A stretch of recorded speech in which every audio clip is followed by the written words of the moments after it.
Shri Ganeshaya Namaha. Om Shri Saraswatyai Namaha. Om Shri Gurubhyo Namaha.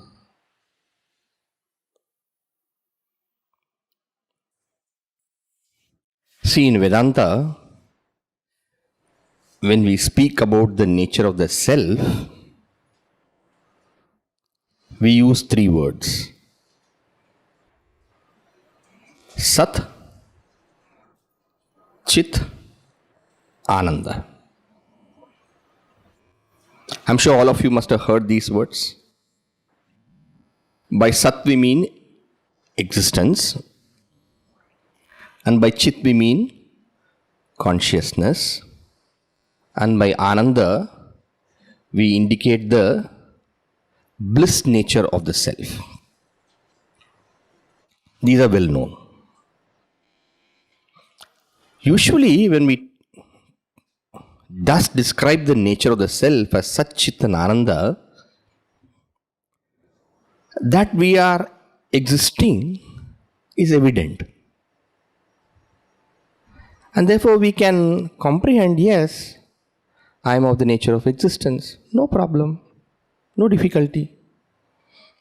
And thus, even when the light goes off, meaning current goes off, light is not there, and I can't see myself, still I know I am there.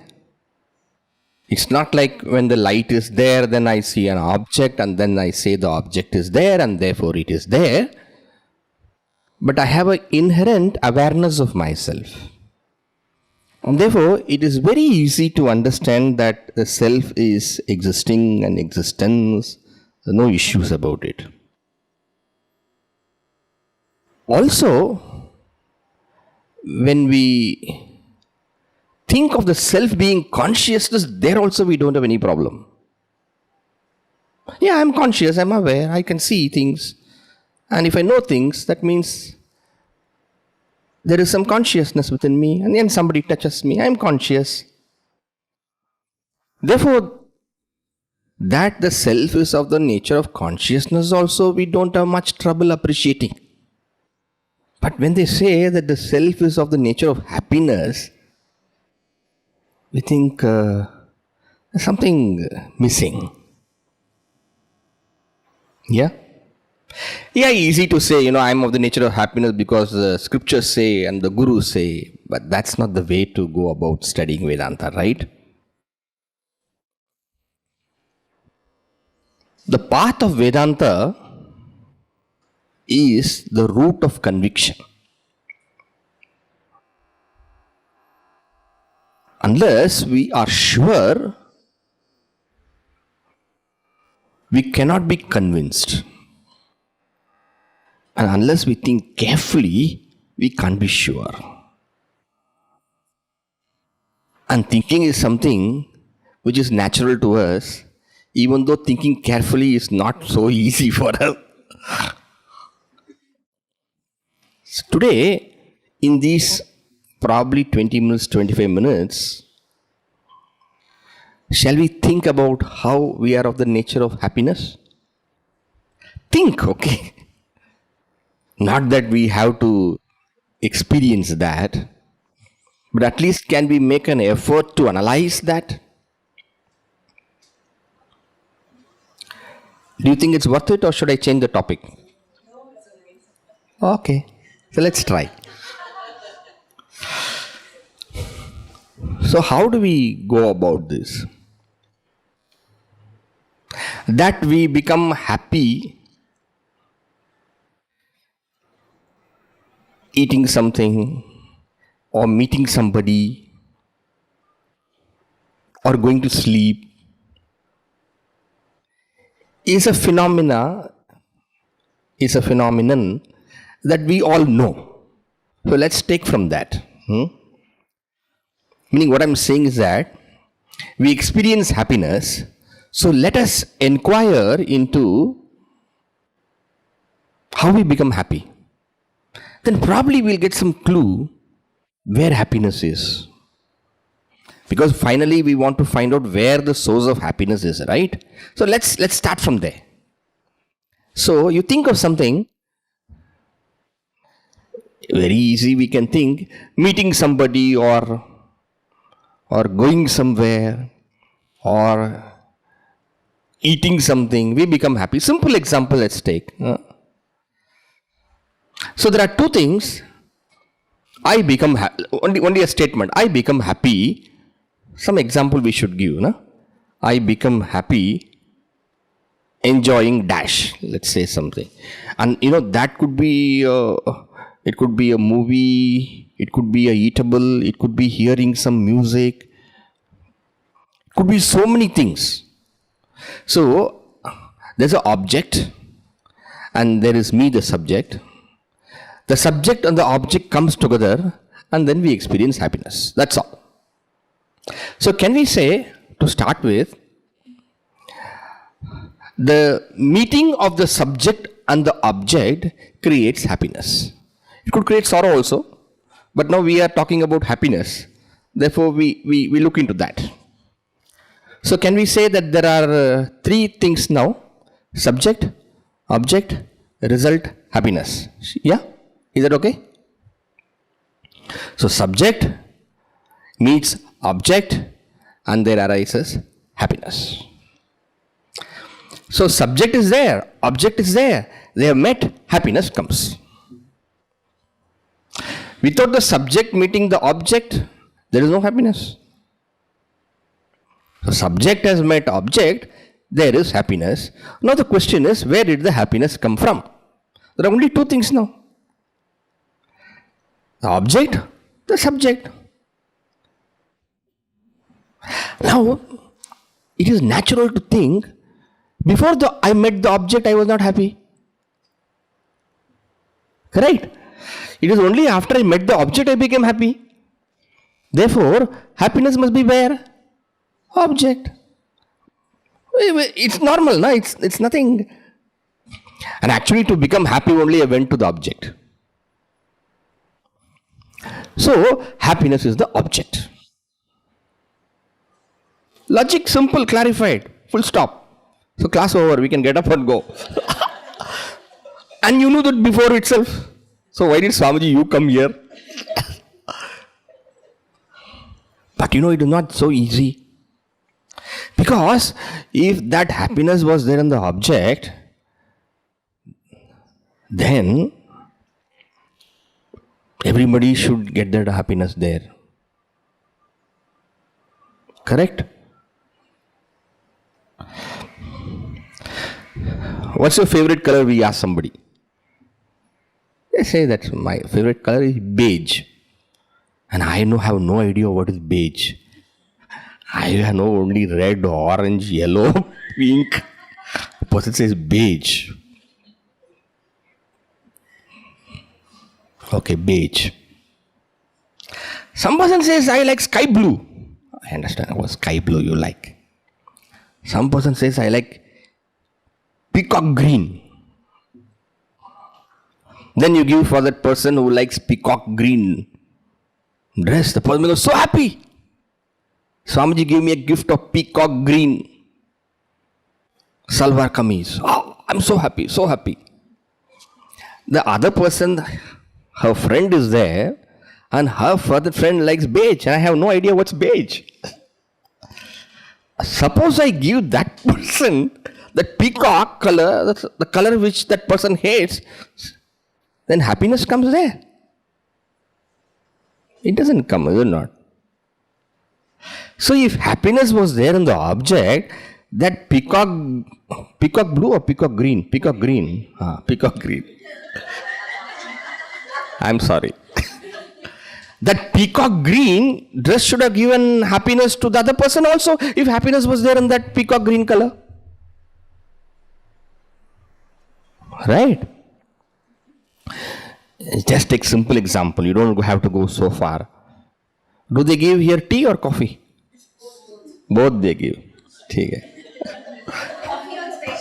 Coffee on special request. ठीक है. If everybody were to find happiness in coffee, And only if coffee was kept here, I can tell you that at least 60% of you would have a smirking face when you had come here. Well, all of you are smiling. I'm sure you got tea as well as coffee on special request. That happiness is not there in the tea or coffee is very clear, because not everybody gets happiness in tea or everybody gets happiness in coffee. Correct? So even though superficially it looks like that when I meet the object I get happiness and therefore happiness there in the object, when I inquire I find that happiness is not intrinsic in the object. I used the word intrinsic. Yes, there is an experience of happiness. There is no question about it. And only after I met the object, I became happy. But yet logic says that happiness is not intrinsic in the object. Intrinsic means essential property. Like how sweetness is intrinsic to sugar. Right? So there is some problem there. Experience of happiness is there, but happiness is not there in that peacock blue, in that coffee, in that tea. Also, one more reason also when we start thinking, forget about the other person. Even for me, that object doesn't give me happiness always. Suppose you're a lover of sweets, which I think most of us are. Lover of sweets. Right? We find that happiness which is coming from the sweet is not always there. For example, you like, one example we should find, rasgulla. I'm sure all of you know that, right? That Bengali sweet rasgulla. But suppose before eat rasgulla you love. Suppose they ask you a question, do you love chocolate or do you love rasgulla? I love rasgulla the most. And suppose by mistake you eat a chocolate. Or you drink tea or coffee, a little more sugar. And then afterwards you put that rasgulla in your mouth, you don't feel that happy. Then you ask for something spicy. Because you want to break the taste of that sweet which has gone before. Only then you can enjoy rasgulla properly. Right? Also, suppose I know you love rasgulla, so I call you, Amma, please come, please sit. I have a box of rasgullas, I got a bottle of rasgullas. And then I start opening and your eyes widen. Oh, only for me? Yeah, for you. For me alone? Yeah. Sit down. I give you. Swamiji, you have a katori? Yeah, I have a katori. I've got a spoon, everything. And then put a lot of that juice and then I put that rasgulla. And then I ask you love the juice or rasgulla? Both. You start eating. One. Wow. When you're eating that one rasgulla, you're not looking at anybody, including me. You're eating. No, second. One more you love? Oh, yes, one. 3. Okay. 4. Can I have later? No. I can't assure you later will be there because other people are going to come and I will have to. You say, okay, it's worth having it. So 4, 5, 6. Then afterwards, oh God. The rasgulla has become pain now. Is it not? No, I tell you, no, you got to have it. Okay, Guru telling, what can I do? Guru has told rasgulla you have. So you're having rasgulla. Now 10, 12, then 15. The 16th one, the rasgulla will fall on the Guru's head only. Is it not? If rasgulla was really of the source of happiness, the more rasgullas you had, your happiness should have increased.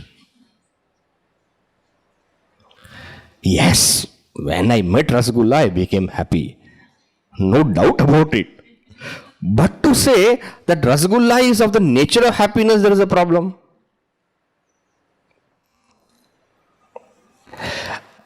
There are usually three kinds of happiness. Those of you who have studied some Vedanta would know that, or would remember if I say, or those of you who do not know will know it now. Three kinds of happiness. One is called Priya. Priya. The next is called Moda. Third is called as Pramoda. Priya. Can we all say that together?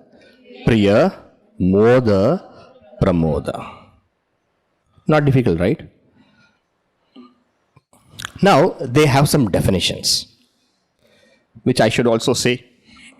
And if you analyze that definition, you will get the answer to the question, where is the happiness? That's why I'm bringing these three terms now. So, would you like to write down the definition?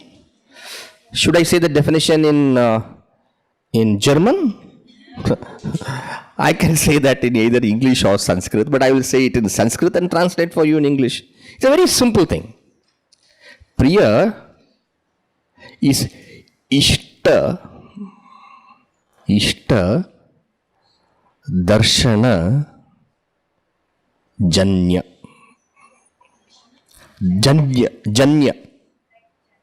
Like Janam. Janam is same as Janya only. If you want, if you like prefer the word Janam, you should write Ishta Darshana Janma. That Janma only has become Janam in Hindi. Or Janya. Okay, let me use that word. So can we say that line again? Ishta Darshana Janya. Can anyone tell me what is the meaning of it? Janya is got. When do you get that Priya kind of sukha? Darshana means what? See, to see. And Ishta is what? What you like. What you prefer. So Ishta Darshana Janya means what? When, not get, when you see. Darshana word is very clear, right? So what is Ishta? Ishta is that joy, that pleasure, that happiness which accrues to you, which comes to you when you see the object of your like. When I say object, it doesn't necessarily mean some coffee, tea, some rasgulla. Even the person whom you like. Your son has gone to study abroad and he is coming after 2 years. And what the joy is there, right? Not that you are going to put him in your mouth. Ishta Darshana Janya. Okay, that is Priya. Now, let us go to the second type of sukha. When that object that you like comes to your hand, meaning you come to have it.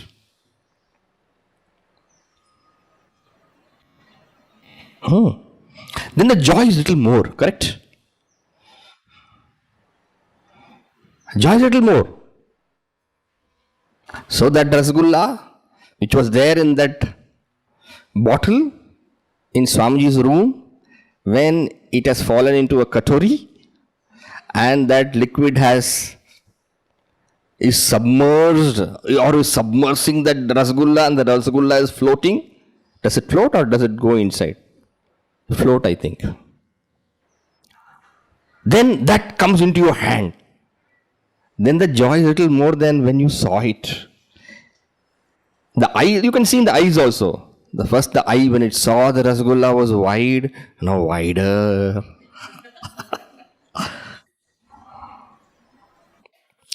Therefore, Moda, now you construct the definition. I'll just give you one word for in hand. Okay? That is Labha. Ishta Labha Janya. That's all. So the definition of Moda is what? Ishta Labha Janya. What does it mean? When you get what you like. Okay. And what is pramoda? Pramoda is higher to moda. That is why pra is added there, is it not? It's higher. Pra means that higher. That extent of higher. And that is when you put the gulab jamun in your mouth. And what is experience in Sanskrit? Somebody said some. No, what is experience in Sanskrit? What would you say? Anubhava. So how would you make the definition of pramoda? Ishta anubhava janya. So I have now 28 Sanskrit scholars in front of me.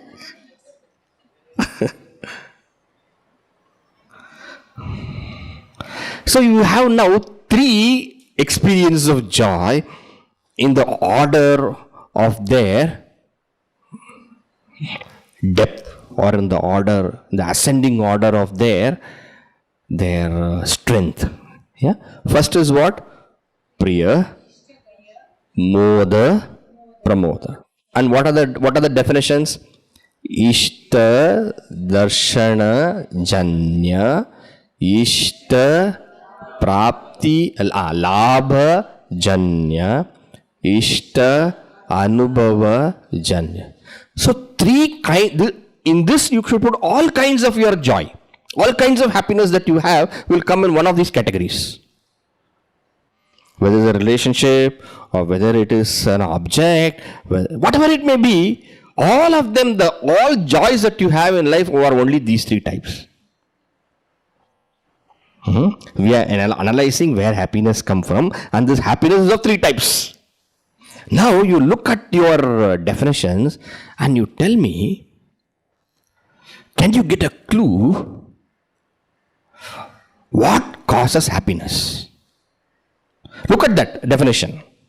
Ishta, Darshana, Janya is Priya, one kind of happiness. Ishta, Labha, Janya is one kind of happiness. Ishta, Anubhava, Janya is one kind of happiness. But can you get a clue from there where the happiness comes from?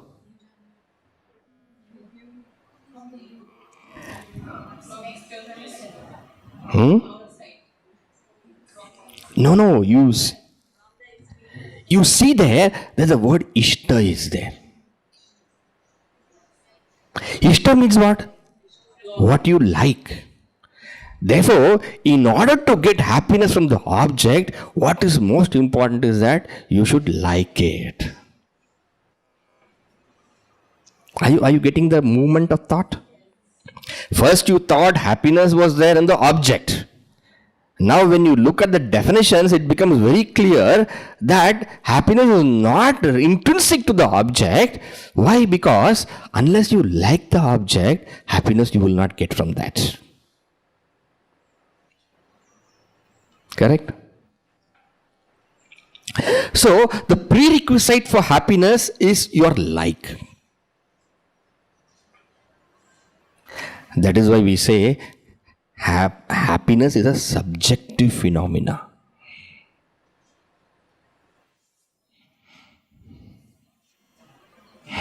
Okay.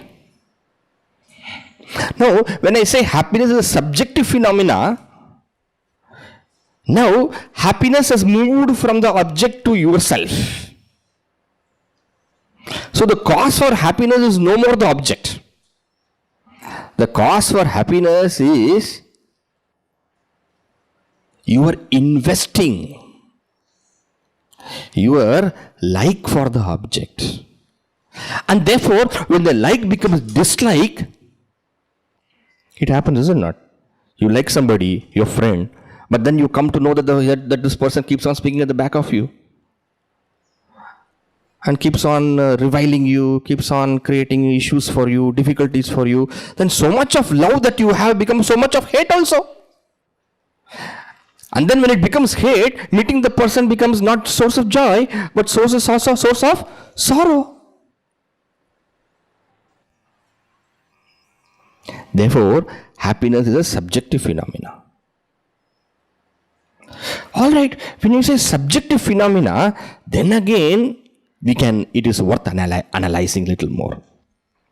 Swamiji, how much are you going to analyze? You please tell me. Little more we'll analyze. This is Vedanta, okay? That's why I asked you in the beginning itself, do you want to change the topic?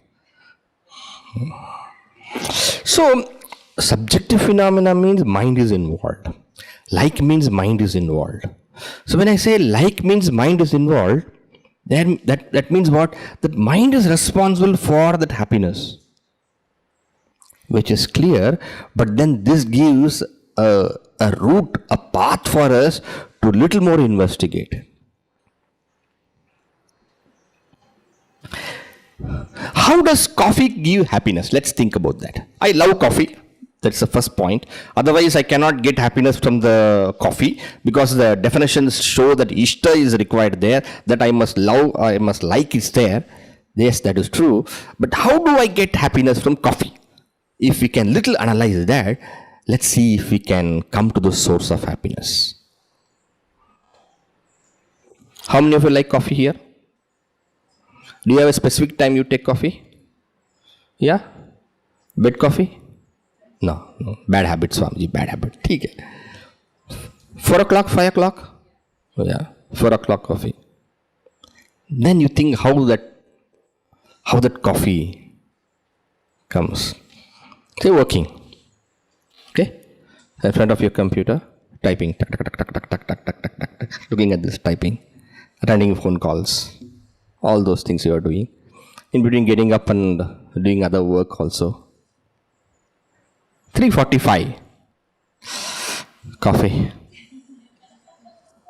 Is it not? Coffee. But you're busy. Okay, you need to finish this. Then you go fast. And as you go typing, all the spelling mistakes come.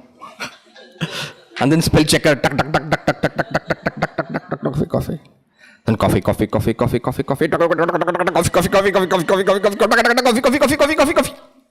goes on. But you want to complete that. You at the time phone call comes. You pick up coffee. You can't tell the person coffee. Yes, I will do. Certainly. It's getting done. Yeah, coffee. Michael, coffee. Yes, it will be done. In a few minutes. I'll put the phone down. Coffee. 3:55. It's time for coffee.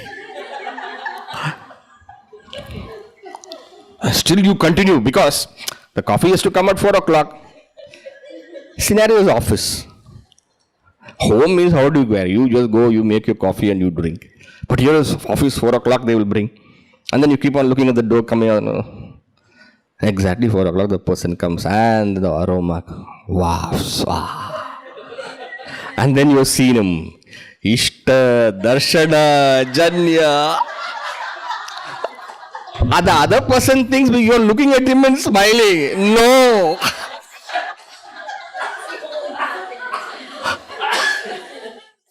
Ishta, Darshana, Janya. But he will come in line only. He starts from there. The peon gets the first coffee. And slowly it comes. And then you're coffee. Now, if you're made to dance, you will really dance well, so well. All rock and roll will start if you are allowed to exactly dance according to what the mind tells you.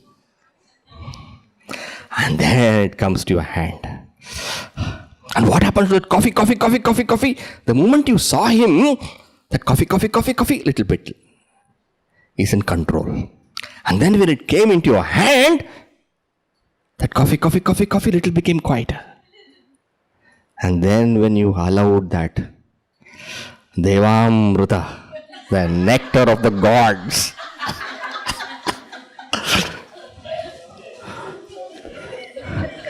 and it's hot, you can't drink like that. And slowly you blow a little bit, And then you see the waves happening in the coffee. And with that waves, the smell, the fragrance also comes. And then it enters your nose. There it goes, coffee. By the way, I don't drink coffee, okay? Planted that coffee seed. The mind becomes quiet. Careful. What did I say last line? The mind becomes quiet. How much happiness of coffee you will get?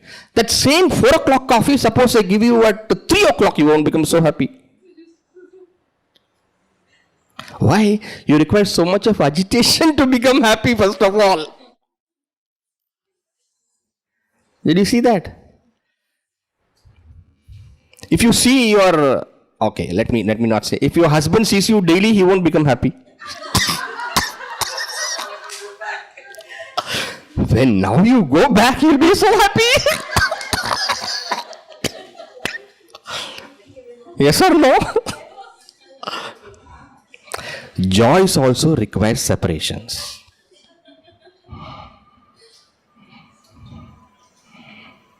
See?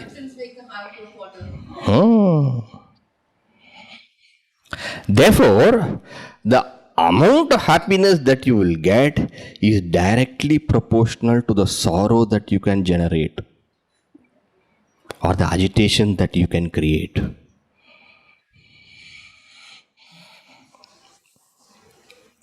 So if the agitation is more means what? The agitation for getting the object is more, then the happiness the object that will create will also be more.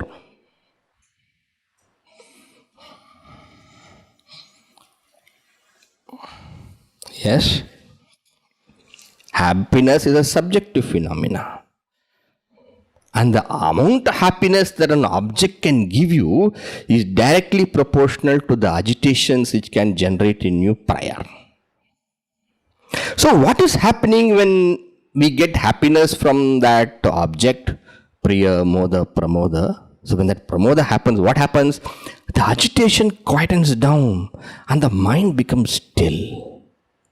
When the mind becomes still, at that very moment of enjoying that object, there is no thought. There is less thought. There are minimal thoughts. You are in the state of quietude.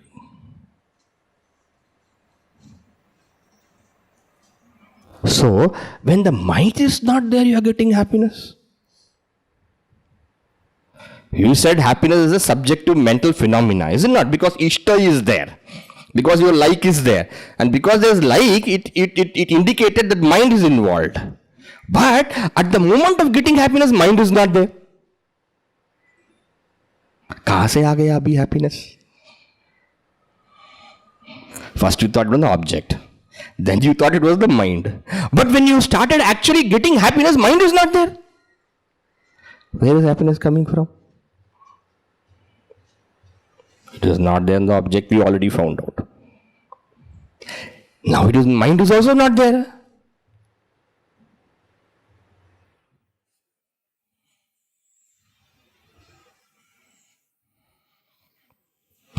Are you getting the issue?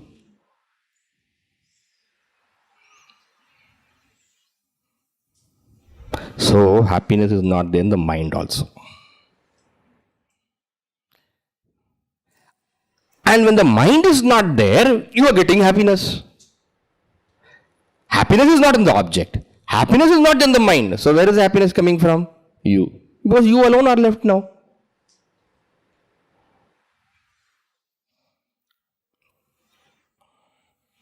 Therefore, happiness comes when you are unveiled. The mind is availing. Self unveiled is equal to happiness.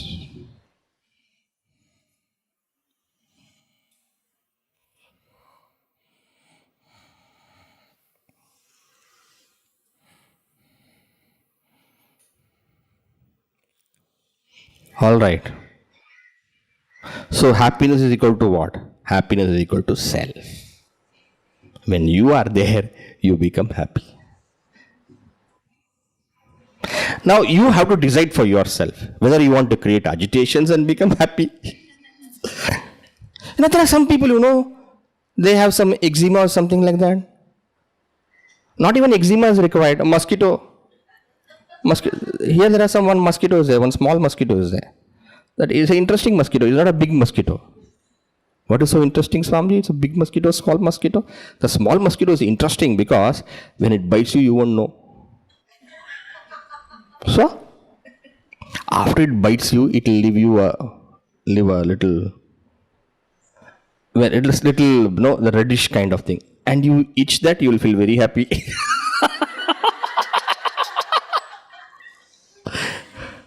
No, why I'm saying like that is that all the while we are doing this only. Keep on itching the mind. Create more and more agitation. Itching. And then put coffee. And then the mind goes happy. Hey, what is all foolishness we are doing? All the while. Someone chooses coffee, someone chooses tea, someone chooses Coke, someone chooses Pepsi. What is happening to all of us, mad people? Isn't that sheer madness? Instead of touching your nose this way, you're touching it this way. Self you are. Why can't you become happy yourself? No. What should I do? Keep itch the mind. Coffee. Itch. Become super agitated. And then put some coffee. Quieten. Atman is there. Self is there. Happy. This is utter nonsense. And therefore, to attain happiness, if you develop the knack of the self-vision, then you don't have to search for happiness. The greatest illusion is happiness is outside. The lesser illusion is happiness is because of the mind. The truth is you are happiness. Therefore, self is of the nature of Sat Chit Ananda.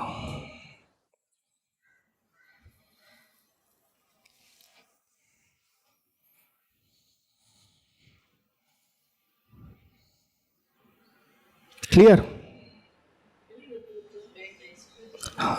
What should I repeat? The greatest illusion is the object has happiness. The lesser illusion is the mind is responsible for happiness.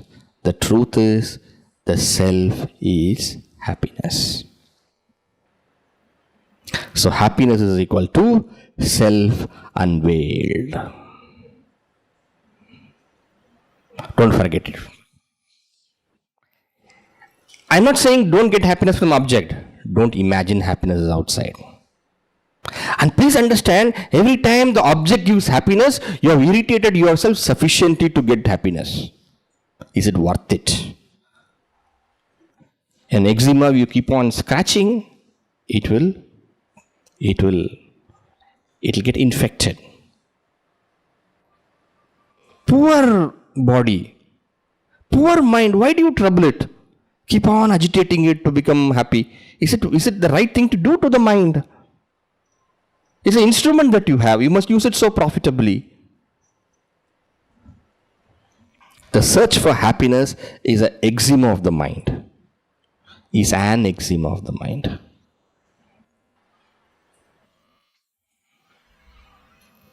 Be careful. Don't search for happiness. If happiness comes from outside, accept it. That is how you train the mind. It is coming that way. But don't run behind that. Be free. Know thyself and be ever blissful. Okay.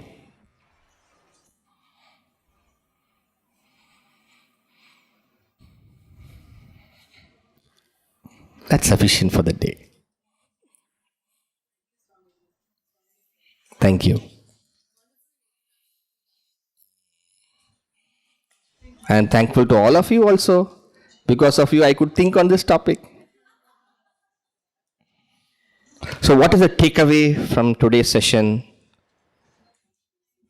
Happiness is neither outside nor within. Happiness is you. Outside is the object, within means in the mind. But you are not within. You are you. Can I say I am within? No, I am me. Outside is outside, within is within, but I am me.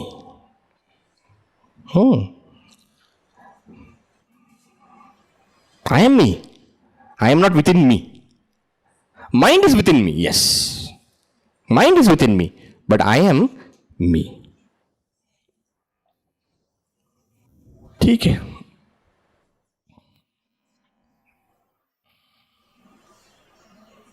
Any doubts you have? Yeah, ask your doubt. What is your doubt you have? If going by this, I understood the particular part of it. It just makes me wonder if I'm the happiness. It's not on the object and it's a condition on mind. Is that mean in practical part of it, I should wait? Like if happiness comes from object, I should just accept it, but I should not go after it. That's what's the need. Yeah, that was. Is that mean if assume I like to read poems or something, storybooks, I should not go crave by like that, or like if I get the object, I should enjoy it, but I actively should not go and pursue it? Once you understand the mechanism of happiness, you have the freedom to do what you want. You can decide, no, mind, no. This is not the time to read novels. Shut up. You're telling there's happiness in that movie? No. You're a liar. I'll tell you the truth. It's not there. So you decide what to do with the mind, because mind is an instrument for you. You have the freedom to use the mind. Now, we don't have freedom because we are running behind happiness, and we have created the particular mechanisms by which the mind has to be quietened to become happy. But once you know there is no happiness outside, there is no happiness in the mind, I am of the nature of happiness, then you have the freedom to use the mind. Instead of being dictated. It's not that after knowing this you don't eat rasgulla. Or somebody gives rasgulla, you don't say, heart is there, happiness is not there in rasgulla. I am happiness. And as you say, you look so dukhi. It's not that. It's knowledge. Knowledge liberates. Knowledge liberates and helps you decondition yourself. Yes, you will, when you put rasgulla in your mouth, you will like rasgulla because you have trained the mind for rasgulla. But you know that it is not there. Actually, happiness is not there. And once this becomes so clear, the craving for everything will slowly end. And you will become more and more capable, efficient, wise, loving, kind. Because all the while we spoil our relationships by begging for happiness.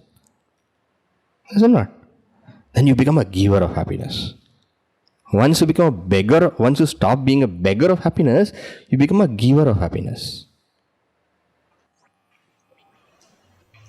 Slaves can never be givers. Masters can be givers. No? So this understanding frees you. Then you effectively use your body, your mind, your intellect. And whenever you get happiness from the object, you know,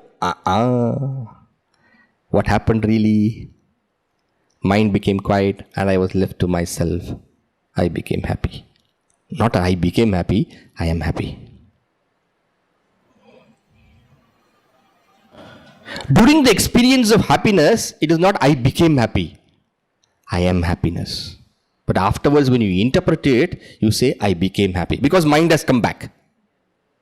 And the mind says, I became happy. You getting the answer? Shall we conclude? Oh.